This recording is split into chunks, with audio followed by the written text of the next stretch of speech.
ગુજરાતના હાસ્ય કલાકાર એવા હકાભા ગઢવીને આપ સૌ જાણતા હશો તો હાલમાં હકાભા ગઢવીને લઈને એક દુઃખદ સમાચાર સામે આવ્યા છે। તો તમને બધાને ખબર હશે કે હાલમાં ગુજરાતની અંદર વરસાદનું સારું એવું જોર રહ્યું છે। ગુજરાતના લગભગ બધા જ ભાગોની અંદર સારો એવો વરસાદ નોંધાયો છે, ત્યારે પાણી ભરાયેલા આજુબાજુ પડ્યા હોય છે અને હકાભા ગઢવી જે તેમના પ્રોગ્રામની અંદર અથવા તો કોઈ મંદિરે ગયેલા હતા તેમની ફોર્ચ્યુનર ગાડીને લઈને હવે અચાનક ખરેખર હકાભાના ગઢવીના જે સમાચાર આવ્યા છે આ સમાચાર સાંભળી અને તેમના ચાહક મિત્રોની અંદર હાલમાં નારાજગી જોવા મળી રહી છે। કારણ કે હકાભા ગઢવીની ફોર્ચ્યુનર ગાડી અને તેમની સાથે 2-3 મિત્રો પણ હતા। આ બધા જ લગભગ હિંગળાજમાના મંદિરે ગયા હતા અને મંદિરે દર્શન કરી અને પરત ફરતા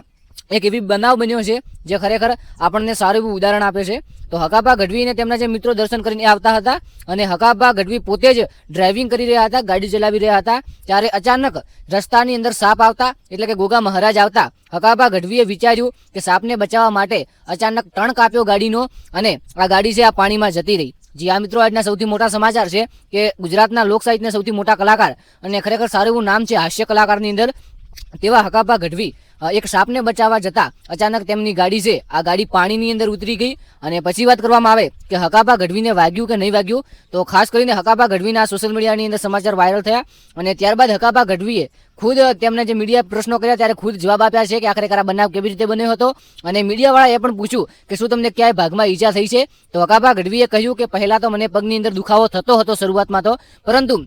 હાલમાં કમ્પ્લીટ છે, હાલમાં નોર્મલ છું, કંઈ મને જાજી ઈજા નથી થઈ। અને અચાનક આજે એક બનાવ બનતા તેમના મિત્રોએ હકાભા ગઢવીને કારનો દરવાજો ખોલી ફોર્ચ્યુનર ગાડીનો અને તેમને બહાર કાઢવાના પ્રયત્નો કર્યા અને સફળ રહ્યા બહાર કાઢી। અને હકાભા ગઢવીને ઘણા બધા મીડિયાવાળાએ સવાલ કર્યો કે આખરેકાર શું તમને કંઈ વાગ્યું નથી, તો હકાભા ગઢવીએ ગુજરાતના અને તેમના ચાહક મિત્રોને સારા ખુશીના સમાચાર આપ્યા, ગુડ ન્યૂઝ આપ્યા કે મને કંઈ પણ જાતનો ભારે ઈજાગ્રસ્ત નથી થયો, હું હાલમાં કમ્પ્લીટ છું। તો હવે ખાસ કરીને